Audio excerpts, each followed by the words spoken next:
Let's give O'Corey Johnson a big round of applause.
The first time I ever did that was on my wedding day. My wife and I got married in August of 2000, and we were adults, so we didn't have the benefit of having parents to pay for our wedding, and so we had to produce it ourselves. And so we both took responsibility for things that were important to us, and of course the music was important to me. And so the music had to be three things. It had to be, one, personal; two, it had to be live; and three, it had to be sacred.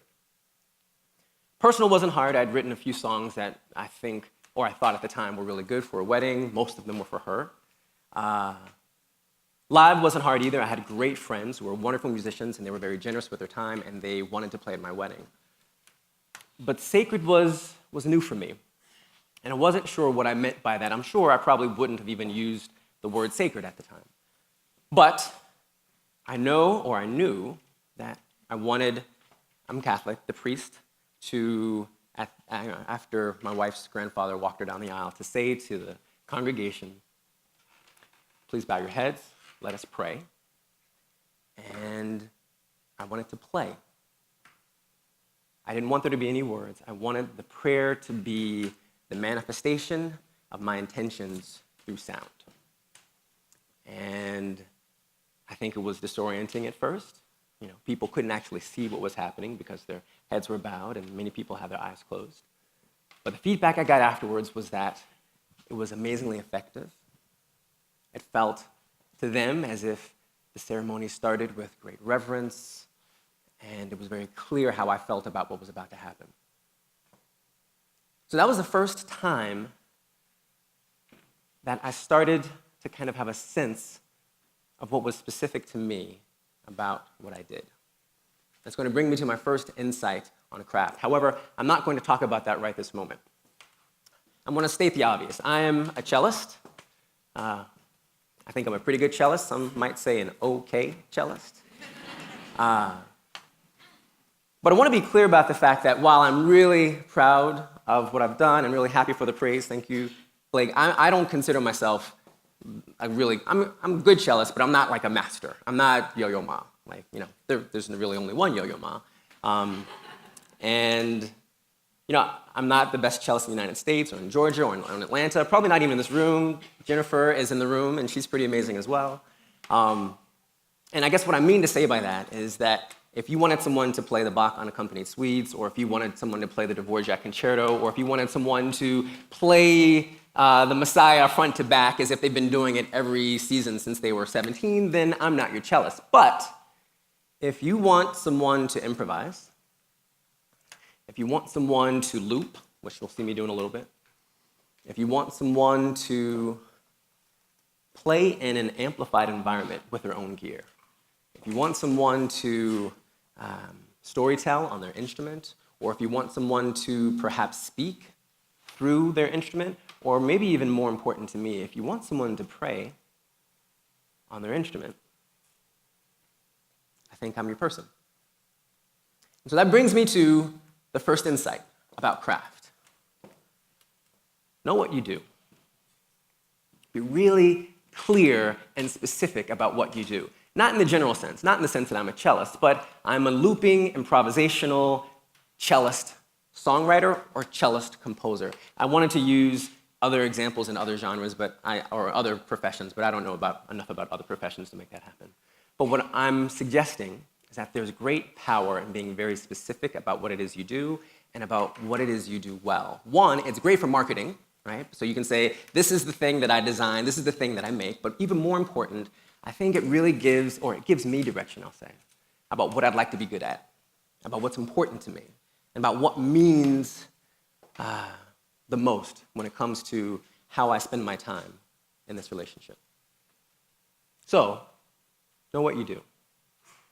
And if there's someone in the audience, and I sense there might be, who maybe wanted a cellist to write a song about springtime, say, or maybe write a song from the perspective of a person who has seasonal allergies, but this year took their medicine and was able to really appreciate springtime for the first time, and you wanted them to describe what that felt like and where they might be, and they came up with, maybe this is what it feels like in Wakanda, so maybe this is springtime in Wakanda, then I'm your cellist. And that song goes a little something like this.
I can't quite play the entire song.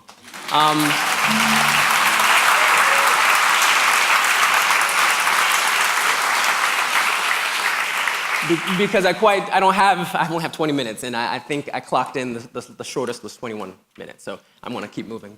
So that's my first insight. Know what you do. The second insight, which is really also very important to me, is know why you do what you do. That's an interesting one for me because it's a late breaking epiphany. I didn't really know why I played the cello. I had a sense, like I like to play the cello and I'm good at it and I like playing with bands and that kind of stuff like that. But I don't think there was any deep-seated spiritual reason why I played the cello. But let me give you a little context. I used to be an English teacher and I left the classroom in 2011 to produce a screenplay. Don't worry about it, you didn't see it because it didn't get made. In spite of the fact that you didn't see it, I got out the gates pretty well. I got a chance to raise money, I met with some important people, they gave me some great feedback, and then right about 18 months, I really just started to plateau. Which was a special kind of pain, right? Because it's not crashing and burning, but it's like, oh yeah, there's potential, but not enough, that kind of thing, right?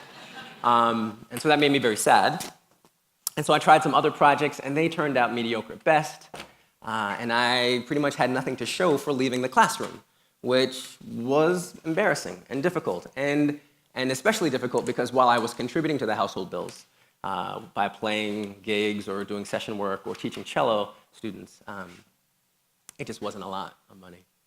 So I was kind of presented on my 40th birthday, really the morning of my 40th birthday, with the choice of going back to the classroom, which felt a lot like failure, or doing what my investors wanted me to do, which was to write a screenplay about vampires or zombies. And while I'm not, throwing shade at anyone who likes vampires or zombies, that's not what I wanted to do. That's not the story that I wanted to tell. So I was really sad, and I would spend those sad moments leaning on my cello. And that's what I did on my 40th birthday. I had been improvising with looping. I hadn't really gotten decent or good at it or anything. I hadn't written a song, really. And that morning, I sat down on my cello. I don't even think I tuned it. And before I could have really a conscious thought about what I was going to do, this bass line came out.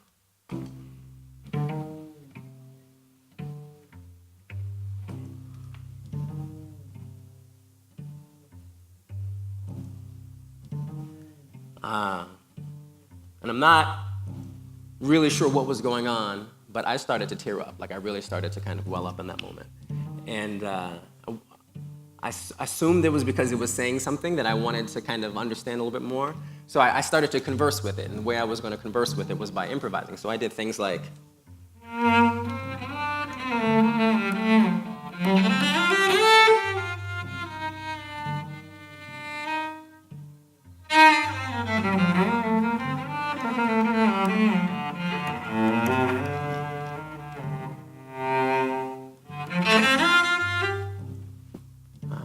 things like...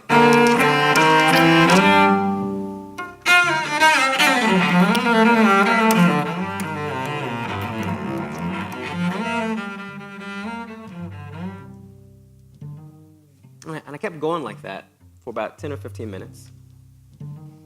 And I woke up out of this improvisational trance, and I wasn't just like tearing up, I was sobbing. My face was completely wet, top of my shirt was wet. I don't know if you've ever seen that kind of heaving cry, like, I was doing that. And again, I wasn't 100% sure why, but I felt like I had created a dialogue that was perhaps as eloquent as a screenplay I'd been trying to produce for the last 3 years.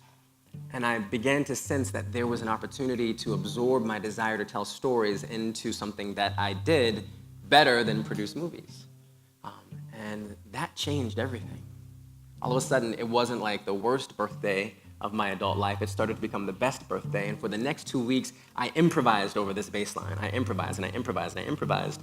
And then I arrived at a melody, a head, that would come to be the foundation of this song. And the head goes like this.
That melody became a song entitled 40. I know, real creative title. But that song would give birth to 8 other songs, and those 8 other songs would become the foundation of a concert, and that one concert that I did in January of 2015 would become the parent to 11 other concerts that became a concert series entitled Epiphany. 2 of those shows were outside of Atlanta. One was in Atlanta, and the other one was in London, and that concert series changed my life. And it is very literally the reason why I'm here today. So that's clear. I know why I'm doing this, but even more important, and maybe even more existentially, I sat down to play my cello not because I wanted to be successful or popular, or because I wanted to sell millions of copies of an album, even though I would like to do those things. I sat down to play my cello because it brought sanity to me. It gave me a sense of solace, and it grounded me spiritually. And no matter what I do or for whom I do it, when it comes to the cello, I know that that is the reason why I play. That is the reason why I touch my instrument. That is the reason why I have this relationship. And I think it gives a certain amount of purpose and the capacity for endurance during times when that relationship is complicated, or our relationship is fine, but our relationship with the world is complicated. So that second insight for me is know why you do what you do. Okay, so the third insight is not quite as well-baked as the other two. I'm going to be real with you. It makes sense to me, but I haven't said it in a way that it really makes sense, I think, outside of my head right now. But it is, for me, an important one, and it is basically do it for yourself first. And so I guess what I mean by that is that, as creatives, we are employed to create things for other people. We are asked to use our creative powers to bring into fruition other people's visions. And sometimes we are in line with those visions, and other times maybe we're not. Sometimes we might feel like it's work. But I feel like even in those moments when it's just work, if we can find a standard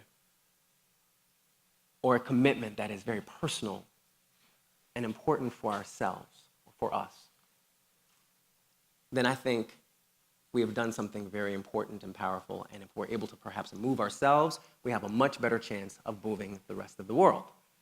I know that's not necessarily the easiest thing to do all the time, to find something in every single project that is personal, but I think that's the secret to doing good work all the time. Everything that you do should first please you, and if it does, I think there's a good chance, as a person who is a professional creator, that it will likely please someone else. So I just really have an example of this. And by the way, can you turn the bass down a little bit as I get ready to come up? There's this melody that I'm obsessed with. Like I'm in love with, and I'm ashamed to say, the melody from All in the Family. Da da da da da da da da da da da da da. And so I'm ashamed because the show is such brilliant satire, right? And we are not invited to identify with Archie Bunker. We are invited to be critical of Archie Bunker, right? And with that first moment of satire is in the lyrics of that show, right? Because essentially the song is about those were the days where men were men and Hoover and all this kind of stuff like that. And you're just like listening, like even in the 70s, I'm sure it was controversial, but like for me to like say that as a black man in 2018, those were the days, it's just like all kinds of cards are being taken from me. You know what I mean? But what I know about the melody is that the melody, I think, comes out of this very rich jazz tradition. It is like so many of the other songs in the American Songbook that seem just American, but the reality is they come out of like Harlem or Chicago or the scales or the melodies, and that's what I think about that song. It has this beautiful kind of pentatonic feel to it. And so I walk around humming it. And I decided recently that it was important for me to reclaim it, to repurpose it, to find a new environment for that melody to kind of have a new meaning and context. And so that is this song that I'm getting ready to play for you, which is unfinished. I mean, there's a part that I haven't written yet, and I'm not going to even attempt to kind of create that for you today. But nonetheless, this unfinished song I've performed for a couple of different audiences, and it has a really strong reaction. And I think it's because it has a really strong reaction with me. So I'm going to share that with you right now, and we'll see how it all goes. We could mute my mic for me.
put that in like this kind of Afro-Cuban percussive bass line thing. I've kind of taken that melody and kind of reconnected it with other notes that probably make so much sense for it.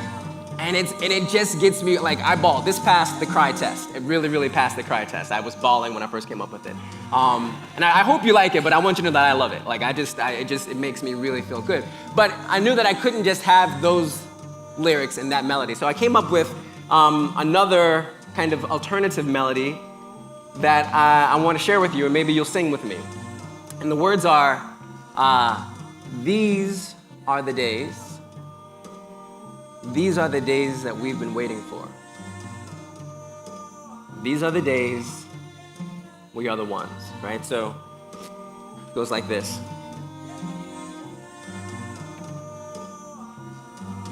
These are the days. These are the days that we've been waiting for. These are the days. These are the days and we are the ones. Sing it with me. These are the days. These are the days. These are the days that we've been waiting for. These are the days. These are the days, we are the ones. These are the days, we are the ones. I'm going to bring it down a little bit more so we can hear each other. These are the days. These are the days that we've been waiting for. These are the days. These are the days, we are the ones. Keep going, please. Keep going, right?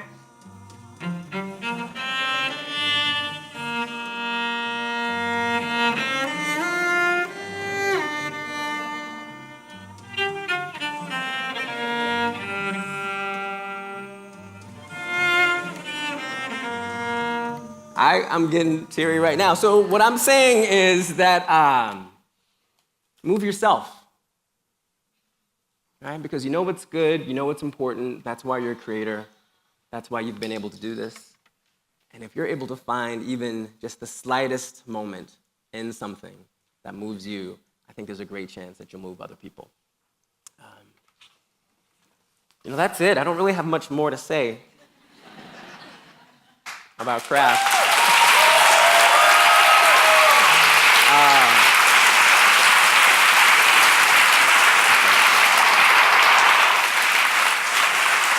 Man, that was good.